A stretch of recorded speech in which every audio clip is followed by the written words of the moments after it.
Oh yeah, we're here. We're doing it live. That's the one we were looking for. Brewers opening day cowbell. Carlos Gomez, you like that? He does. He loves it. The Packers barely escaped Chicago with a win. I'll have more on that in a second. The Badgers fired their offensive coordinator. High time.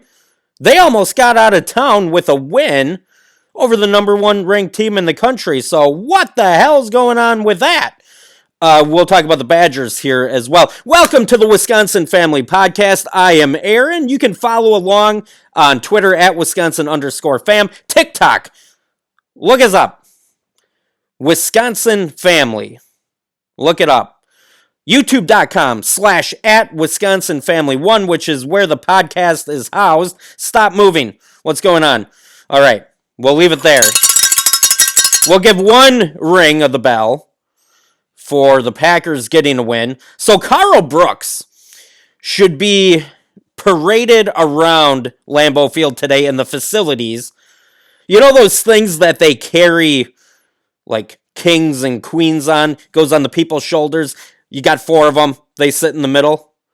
I don't know who the other 2 people should be carrying it, but holding one of those rods on one side and holding one on the other side should be Matt LaFleur and Jeff Hafley, and they should be doing this for Carl Brooks, parading him around Lambeau Field because he deserves it. He bailed both of them out big time. He bailed them both out big time. I'm going to get to some of your thoughts on Twitter on various items coming up here. Asked you for your thoughts. You gave them. One includes Jair Alexander, the other Jeff Hafley, after what we saw yesterday. But the Packers were completely bailed out on that Carl Brooks blocked field goal. Now, I'm a big subscriber to a win is a win, and you take what you can get, and you don't complain about it. You be happy with the win because it's better than the loss, right? And that still holds true for this game. However, the issue that I have not, I just don't feel it on this one. I don't feel it like I do. You know, sometimes you play those ugly division games, especially against any team in the NFC North now, because everyone is halfway decent except for the Bears, so we'll get into that. You win ugly sometimes and you come away feeling okay with it, and I'm just not feeling good coming away with this win at all. I mean, I feel way worse about the Packers, particularly the defense, particularly Goody, particularly the talent, particularly Hafley. I feel worse about it than I did before the game started. And I don't know if that's just because of the way that it ended, the fact that they ended on the blocked field goal, and that it's so rare to get a blocked field goal that, to me, it feels fluky. And I don't mean that as anything bad against Carl Brooks. Look, he did a great job. He basically single-handedly won that game and bailed Jeff Hafley and his ass out of the fire. I don't come away from this one feeling like, wow, a win is a win and you take anything you get in the NFL. It didn't do it for me.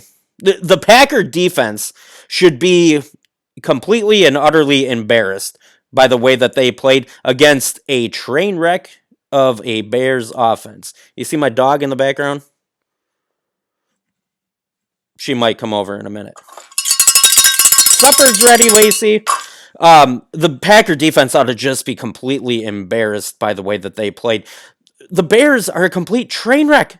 We talked about it all week. Everyone talked about it all week leading up to this game. What a train wreck. Go back and listen to some of the stuff on Chicago sports radio last week. They wanted everything and everyone gone that they could possibly get their hands on for good reason. And they were a complete mess. So the offense for Chicago was a mess to start out with. And then they switched coordinators, which, maybe gives you a little shot in the arm. I don't know, but it shouldn't have been enough of a shot in the arm to do what they did, run over the Packer defense the way they did yesterday, especially when the Packers had a bye week. What the hell was Jeff Hafley doing for the last 2 weeks? For that matter, what was Matt LaFleur doing? Because the offensive game plan didn't seem too good. To be fair, I can give a slight pass to the Packer offense in this one. despite coming off the bye, because the Bears have a halfway decent defense. They got some guys with some pride on that team, and they went through the last couple of weeks really just being told what dog trash they are, which they are. But they were playing with a chip on their shoulder. It was a rivalry game. They actually have some talent on the defense, and they're not a bad defense. So, Packer offense, yeah, I mean, it wasn't, roses and unicorns. That might be expected. It's really not that big of a deal, I guess. I really didn't think that LaFleur had his best game plan. Really didn't, especially with having the bye week. Wasn't what I was expecting, but understandably, maybe a little bit ugly. The defense, on the other hand, has no excuses. Newsflash to Jeff Hafley. Hey, get your attention, buddy. Hey, Jeff! Guess what? Caleb Williams, he can run the ball. Did you know? Well, you know now. 3 things are 100% certain in life, and that is death, that is taxes, and it is quarterbacks running over the Green Bay Packer defense. Isn't that right, Carlos? I love this guy. He agrees with everything that I say. I love it. More people should be that way, by the way. More people should be. In case you hadn't noticed, the last couple of weeks, Caleb Williams had been getting the tar beat out of him because their offensive line in Chicago is essentially non-existent. Like, they are to the point that you could set up milk cartons and it would be just as effective because maybe somebody trip over them. Where was the Packer pass rush? Where was it? That may not be a Hafley problem. Part of it is, let me get to it. This goes on multiple people. But where was the Packer pass rush? You had the 1 sack early in the game. No pass rush until the end. But look, Caleb Williams got sacked twice on that final drive. And both times, I don't know what he was doing. He lowered his head and ran face first into the sacks. Back-to-back plays. So where's the pass rush? By the way, after those back-to-back sacks, Jeff Hafley, what are you doing? It was, 3rd and 19? And he went into a prevent defense?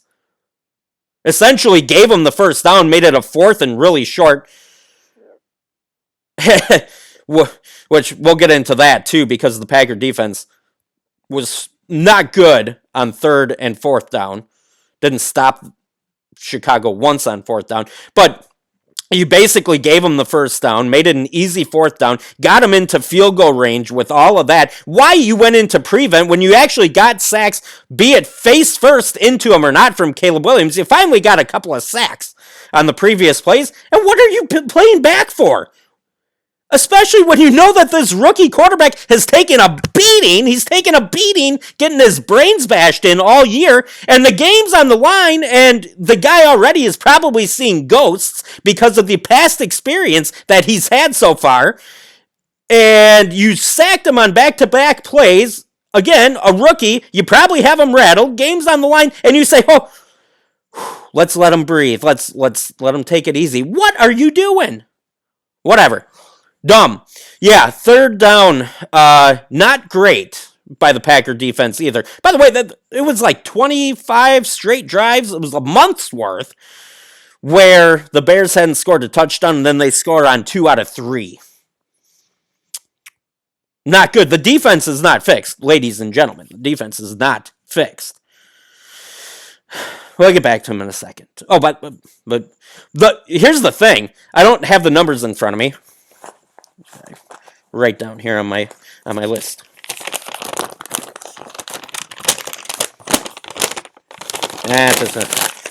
I don't have the numbers. It wasn't good on 3rd down, and the kicker was on the plays most of the time that the Bears didn't get it on 3rd down.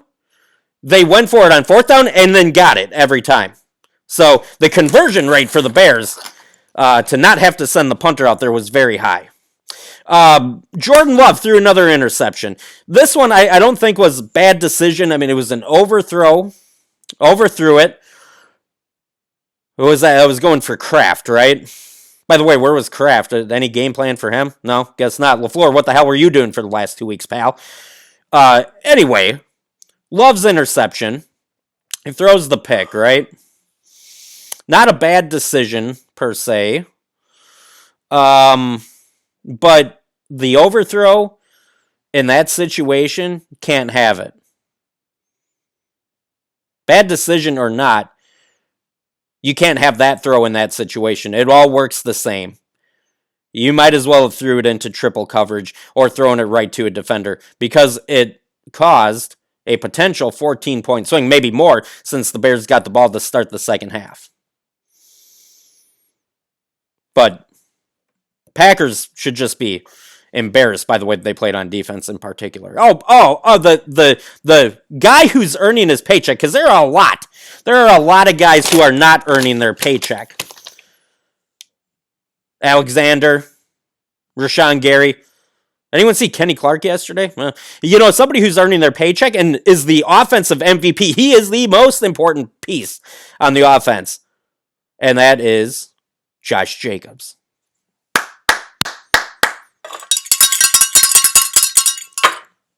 Is Josh Jacobs the best, Carlos? He knows. Attaboy. Josh Jacobs, fantastic. Per usual. Love that guy. Been great. Been absolutely great this year. Badgers fire Phil Longo. Did you see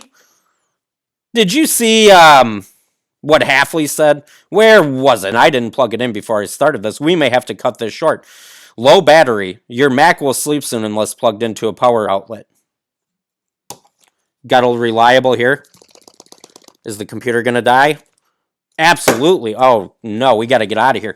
All right, we're going to run through some quick things because I have some of your comments I want to get to. So anyway, I got to get to this asinine comment here by Halfley. I'm sorry, not Halfley. Luke Fickle. This is from Evan Flood on Twitter. Luke Fickle was asked who will be calling plays for the Badgers going forward. Fickle says, "Why does it matter? I don't think it's really important. I guess it gives you the ability to point fingers at someone." Well, Luke, find someone who can run an offense, and no one will be pointing fingers. Until then, you might just want to shut your yap and figure out how to get a halfway decent win. Surprisingly, they stayed in it against number one team in the country. They made them sweat, didn't they? That was great. My battery's at 6%. How far can we go before it dies? Yeah. Actually, you know what? What am I doing? I'm not even doing this live. I can edit this. If my battery, I'm going to not let my battery die. I'm going to go and plug in my computer, and I'll be right back. Well, crisis averted. We got everything. Plugged in. I'm out of breath because I ran down the stairs and back up them. So, where were we? Oh, yes, wanted to get to some of your comments here. Now I don't have to rush quite as much. We're not going to have the podcast go too long here today, but wanted to get... I keep opening the wrong thing on my computer. I don't want Safari. Don't want that. What do I want is Google Chrome. That's what I want. Asked you on Twitter X, which again, follow along, at Wisconsin_fam. What are your thoughts on Jeff Halfley right now? Mike says, just my opinion, but it appears the struggles are up front. No pressure on quarterbacks and leaving huge holes to run through. Would agree with that. Now, here's the thing with that. The Packers' issues on defense, and especially up front, I mean, there is an issue with the pass rush when Halfley, now this part's on Halfley, Halfley could rush more than 4, because when he doesn't, they don't get to the quarterback. They just don't. It just does not work. And it doesn't work that great. Even when they do send pressure, it doesn't seem like when they send more. Though it is better. By the way, the first sack, who got it? Cox. Brenton Cox early in the game. It helped that nobody blocked him. Remember that? There's no pass rush, okay? So, yes, Halfley could do some more, by rushing extras, getting more creative with it. But when you're looking at just that front four, that's on Goody. That's on Goody. Goody's first round picks on defense have not panned out, folks. Gary, plus he's got the contract. Quay Walker is lower than 125. I don't know where he is. He's not within the top 125 ranked linebackers. What are we doing? He hasn't worked out. Gary hasn't worked out. Lucas Van Ness, the highly paid players on defense, have not worked out. Offense, a little bit different story. Defense, though, Alexander, out again. We'll get to him in a second. Mentioned Gary. Mentioned Kenny Clark earlier. Kenny, were you there? Or did I miss something? I gotta look. I have to look now. Let's see. I want to see what Kenny Clark did as far as the score sheet goes. I want to see if he was on it, what that looked like.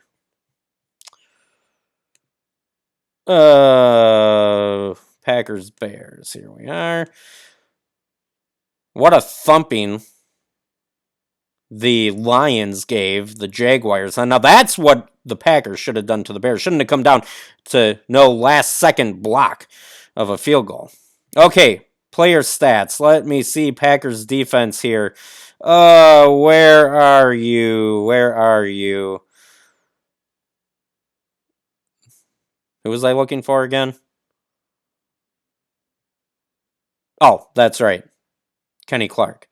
McKinney, Bullard, Walker, Williams, Valentine, Gary, Nixon, Brooks, Enigbari, Slayton, Stoke. Am I not seeing Kenny Clark on here? Xavier McKinney, 6 tackles, 3 assists. Then you had Javon Bullard, Quay Walker, Evan Williams, Carrington Valentine, Edgerrin Cooper, Rashawn Gary, Keyshawn Nixon, Brenton Cox, Carl Brooks. Man of the hour! Kingsley Enigbari, Isaiah McDuffie, Eric Wilson, TJ Slayton, Eric Stokes, Corey Ballantyne. Christian Watson's on the defensive stat sheet. Aaron Mosby. All right. That answers my question on Kenny. Nice. Beautiful. Highly paid guys. Not doing it. Not doing it. That was my notes. All right, anyway. Don't need that. Let's read some more. Asked again on Twitter X, what are your thoughts on Jeff Hafley right now? Dylan says run defense is atrocious. He is always late to make adjustments. Okay. Coach Carter says great.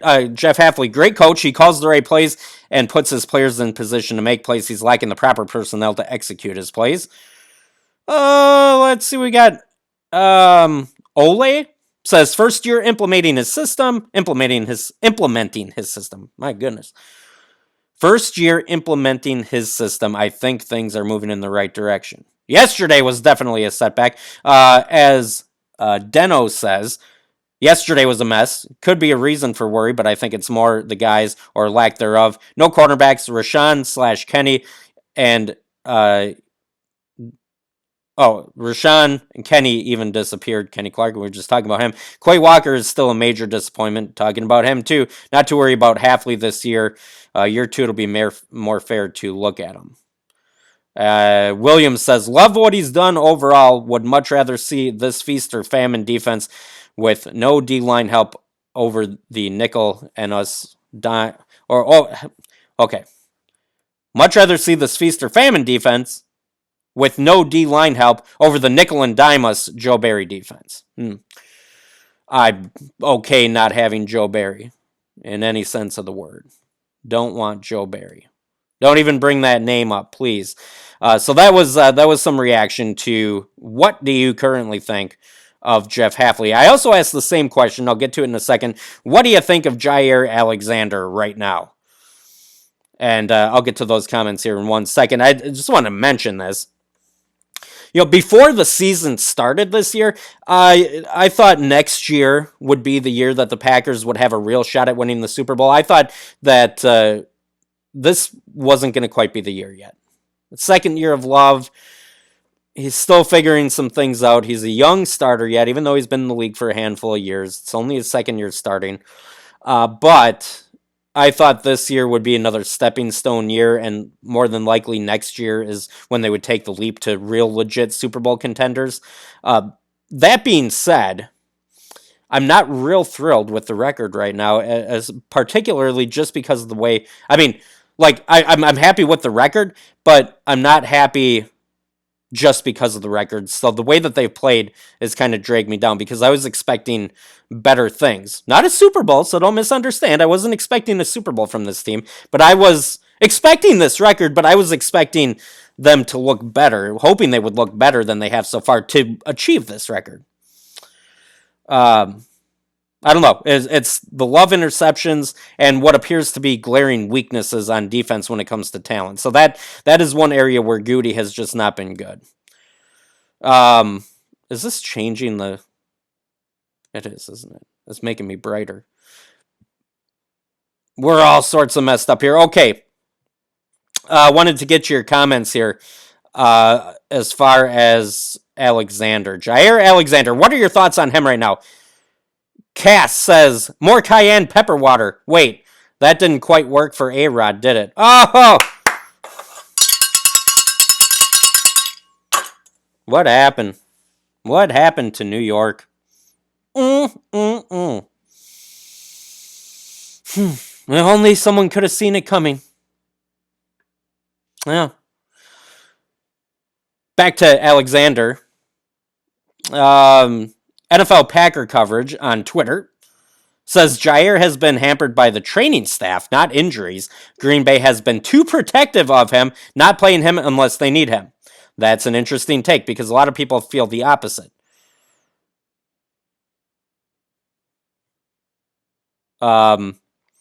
Let's see. Dale says, good player, but injuries are killing the team. Does he need to sit to become fully healthy? That's a good question. I don't know that you're going to get fully healthy at this time of the year, but to the opposite point of what Packer coverage had said, but he's been hampered by the training staff. A lot of people would make the argument that he is choosing not to play unless he's 100%. I'm not saying that. I don't know. And if you know me, I'm not a big Jair guy. I don't really enjoy watching him all that much. I enjoy when he plays well. I don't enjoy the flapping of his gums constantly and everything else. But I'm not going to... I don't know. I don't know what he's feeling like. I don't know if he can be playing, if he couldn't be playing. I'm not going to call him soft because I don't know. Is it possible that he's saying, well, I'm just feeling a little dinged up. I'm just not going to go. I don't feel like playing through it. I suppose it's possible. I'm not accusing him of that. Who knows? But that's an interesting take, though, that the training staff is holding him back. Sal says, time to move on. Too big of a contract and not enough on the field. That whole cornerback room needs to be blown up and rebuilt. All right, well, yeah, I mean, you thought it was going to be a little bit better, I think, coming into this year than what it has been. UWOX95 on Jair. Short, sweet, to the point, says, worthless. Talented, but unreliable from Dale O'Brien. Let's see. Cheese Curdler. I like that name. Cheese Curdler, he's good, but overrated by much of the fan base. Should be a possible trade candidate in the offseason, but it's hard to make that move when the rest of the cornerback group is so bad. I don't know what you're going to get in trade for him, to be honest with you. Craig, I disagree. Craig says still very talented and a good leader. Is he a leader? No comment. Okay, here's a different one. Kevin says people can complain about him being hurt all they want. The reality is this team needs him to be a competitive defense. Hopefully healthy the rest of the year once he comes back. The Vegas Brad says, Jair Alexander, like my right knee, 40% of the time it works 100% of the time. So here's the opposite of the comment that we gotten earlier. This one, not the Packers training staff, but Jared says softest player in the league. Guy never plays anymore. Tupper, he needs to figure out his body. Too many missed games. All right, that was a couple of the comments. Just wanted to get through some of that for you here. What kind of offense would you like to see the Badgers run? Let me know in the comments section. Matthew said, depends on the quarterback. If it's Braden Locke, run the triple option with him on the sideline. Dude does not belong anywhere. He doesn't belong probably more than me, I guess, but he doesn't belong on a Big Ten football field any more than I do. He's closer to it than me, but doesn't deserve it any more than I do. Not talent-wise. Warrior Poet wants them to run a successful offense, one that scores points from Johnny. Football says wing T. Yeah, one with a real quarterback. Aaron said that. Yes, I agree. There was a comment that I liked here. It was part of Matthew where he said, run the triple option with Locke on the sideline. He said if it's any other quarterback in existence, then run a pro-style offense like that, lean on the run, and utilize the play action similar to offenses like the Bengals run. All right, yeah, you could do that. Run game sounds good. How about some big offensive linemen? Anyone want to go back to the big offensive linemen from the great state of Wisconsin? Anyone want to do that? I'll do it. It's all right. I mean, you could add in some more passing. The air raid offense. Wow, Phil Longo came and went, and I don't know if I ever saw an air raid offense unless that consists of horrendous quarterback play and, every once in a while, a slant 15 yards down the field and swing passes to your running backs. At any rate, yeah.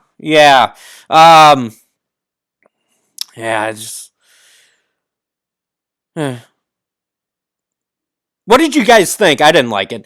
The Packers going for it on the 4th and goal from the 6. I was standing yelling before the play started, what the hell are you thinking?